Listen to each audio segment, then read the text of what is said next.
Hello guys, welcome to back pick Arif channel. তো সবাই চ্যানেলে নতুন হয়ে থাকলে অবশ্যই সাবস্ক্রাইব করবেন এবং পাশে থাকা বেল আইকনটিতে প্রেস করবেন।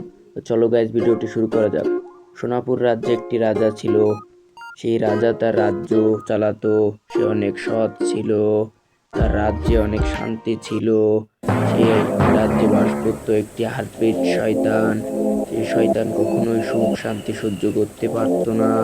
সে রাজাকে মুখে চোখেই দেখতে পারতো না। একদিন দরবেশ বেশে তার রাজ্যে এলো এবং অশান্তি ডেকে নিয়ে এলো। সে যখন রাজ্যে প্রবেশ করলো, রাজা তাকে বলল, তুমি যতদিন ইচ্ছা ততদিন থাকো। এভাবেই সাধু শয়তানটি থাকতে শুরু করে। সে মনে মনে চিন্তা করতে থাকে কিভাবে রাজাকে ধ্বংস করা যায়।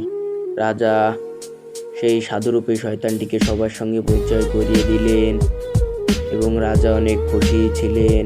কিন্তু রাতের বেলায় শয়তান রাজার সব রাজ্যকে নষ্ট করে দেওয়ার জন্য চিন্তিত হয় এবং রাজা তাকে খুন করে ফেলে।